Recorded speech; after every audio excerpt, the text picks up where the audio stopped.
The important thing is not what one is born with, but what use one makes of that equipment. No experience is a cause of success or failure.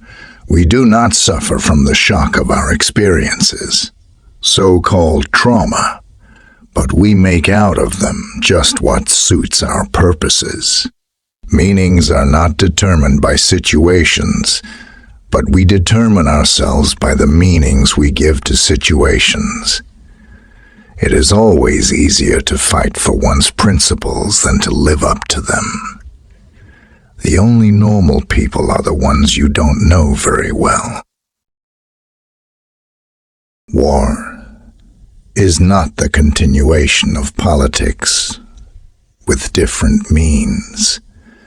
It is the greatest mass crime perpetrated on the community of man.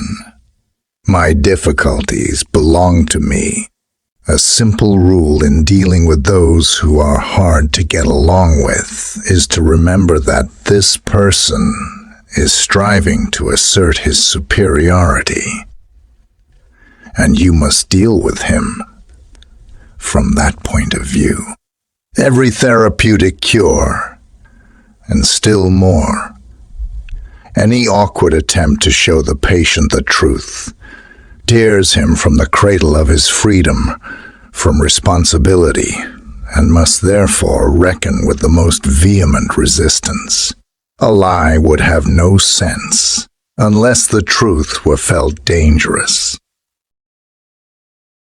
We cannot say that if a child is badly nourished, he will become a criminal. We must see what conclusion the child has drawn.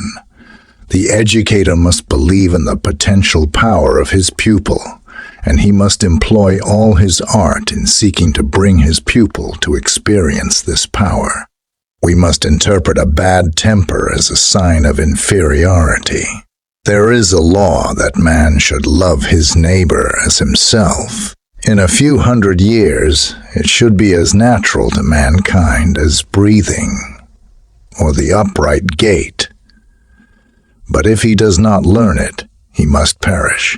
Follow your heart, but take your brain with you. Overcoming difficulties leads to courage, self-respect, and knowing yourself. We are not determined by our experiences, but are self-determined by the meaning we give to them. And when we take particular experiences as the basis for our future life, we are almost certain to be misguided to some degree. Meanings are not determined by situations. We determine ourselves by the meanings we ascribe to situations. What do you first do when you learn to swim? You make mistakes, do you not? And what happens? You make other mistakes, and when you have made all the mistakes you possibly can without drowning, and some of them many times over, what do you find? That you can swim. Well, life is just the same as learning to swim.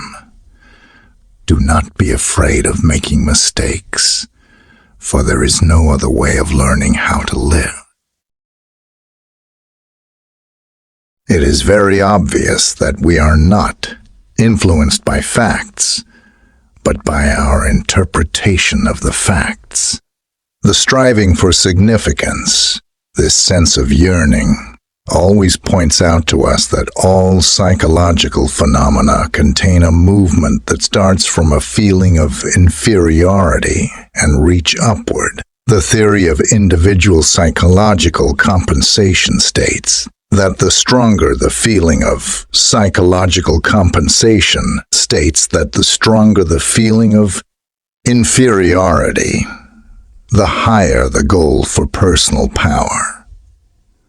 It is well known that those who do not trust themselves never trust others. An educator's most important task, one might say his holy duty, is to see to it that no child is discouraged at school and that a child who enters school already discouraged regains his self-confidence through his school and his teacher. This goes hand in hand with the vocation of the educator. For education is possible only with children who look hopefully and joyfully upon the future.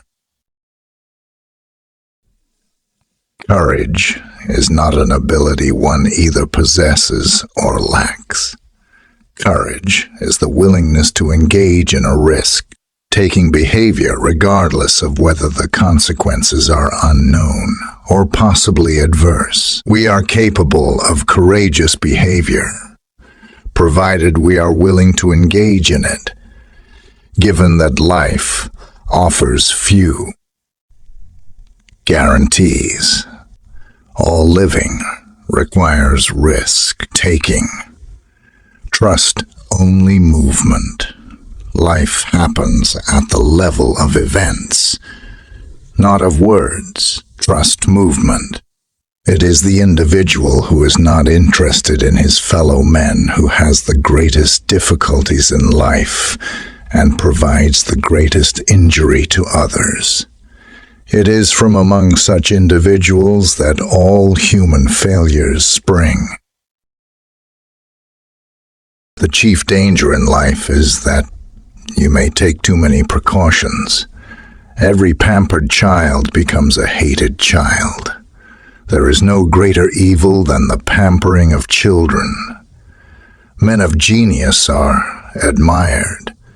Men of wealth are envied. Men of power are feared. But only men of character are trusted. You can be healed of depression if every day you begin the first thing in the morning to consider how you will bring a real joy to someone else. What is courage? Courage is the willingness to risk failure. There is only one danger I find in life, and that, indeed, is a real one. You may take too many precautions. Life in general has no meaning. Whatever meaning life has must be assigned to it by the individual. All failures, neurotics, psychotics, criminals, drunkards, problem children, suicides, perverts, and prostitutes are failures because they are lacking in social interest. The self-bound individual always forgets that his self would be safeguarded better and automatically the more he prepares himself for the welfare of mankind, and that in this respect, no limits are set for him. If I didn't have this affliction, I would be the first. As a rule, the if clause contains an unfulfillable condition, or the patient's own arrangement, which only he can change. The one who boasts does so only out of a feeling of inferiority. If two people want to live together on good terms, they must treat each other as equal personalities.